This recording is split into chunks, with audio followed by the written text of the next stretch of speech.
Hi guys, just a short video on subgrid placements. Some of the beginners don't really understand and know how it works and some of the benefits of it. Firstly, remember it's not always advisable or the best thing to do. So make sure that when you use it in the right circumstances.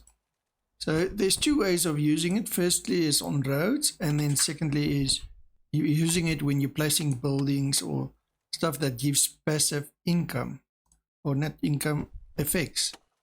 So let's start with roads. So this side I've got a gas setup with subgrid placements. And what is a subgrid placement? So if I were to place a road,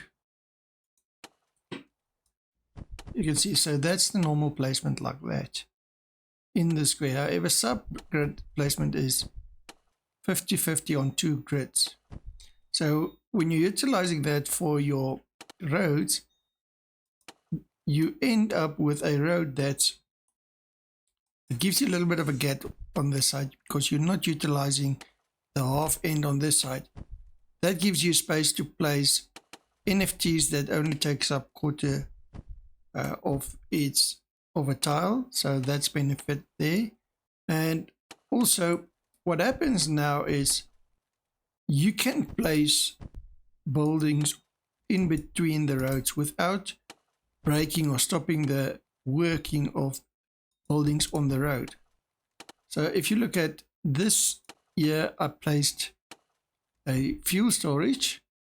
So I had one road, broke it, and placed the fuel storage. If I did not do subgrid placement, I would have this scenario on this side where it's the same type of gas setup. However, I can't break the road because if I were to break this road, let's remove this, you will note those two buildings don't work anymore. So I can't place a building in there. So that can't do. However, on this side, I could, for argument's sake, go and break the road. There, I've got to keep one road. The next one, I can remove that. And you see, those buildings still stay active and working. And I can then place another building in there. So for argument's sake, I can optimize my forges and add more forges in there. Now there might be times where that is not the ideal situation. There is downsides to it as well. Like I said, in essence you're going to lose one road. It does not matter that much in most cases because you're still going to utilize the whole piece of the map. However, you've got this little space here between the roads there where you can't really do anything. So you'll need to break down this road actually. And then you can place these here. So you'll be able to place then 3 buildings at this side. Once again, your road will be one less. So you'll be saving on 1,000 on dirt roads or 30,000 when it comes to paved roads. Same on this side. This side I've got subgrid placement. Now this allows me to have maybe more lumberjacks or loggers in that place. So I can utilize that. The downside of it, you don't have a road for them to follow and maybe gain extra speed as we are supposed to gain speed on paved roads. I don't think the buff is enough, but generally there is a buff at least. Now when it comes to buildings, or in this case a pond, you will note this pond gives you 2 passive water. So subgrid placing this will give it an extra tile of 2 water.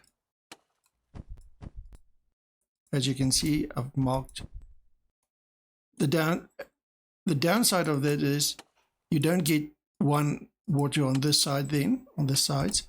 However, on top and at the bottom you still have your 1 water passive. but there might be times where this is beneficial. When it comes to NFT placement, the same applies. Let's get my, there's the wheat stand. So if I were to place a wheat stand subgrid there, all these, whether they were windmills or feeders, will gain passive, because this is just a normal wheat stand, gives 2 passive. So that's an extra 2 feed mills that gets passive energy or wheat. If I were to place it just normally, then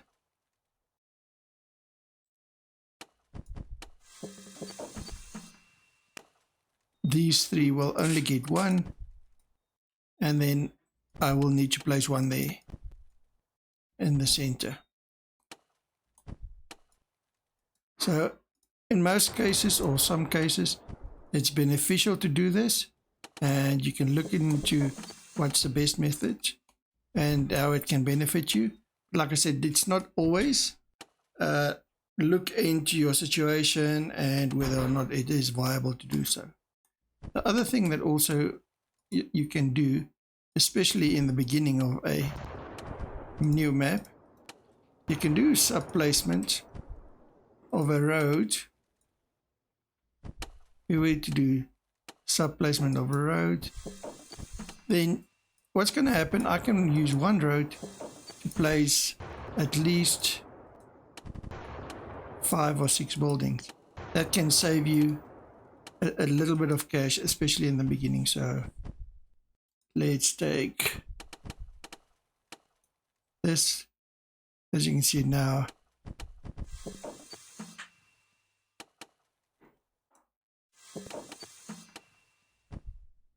I can place these buildings around it.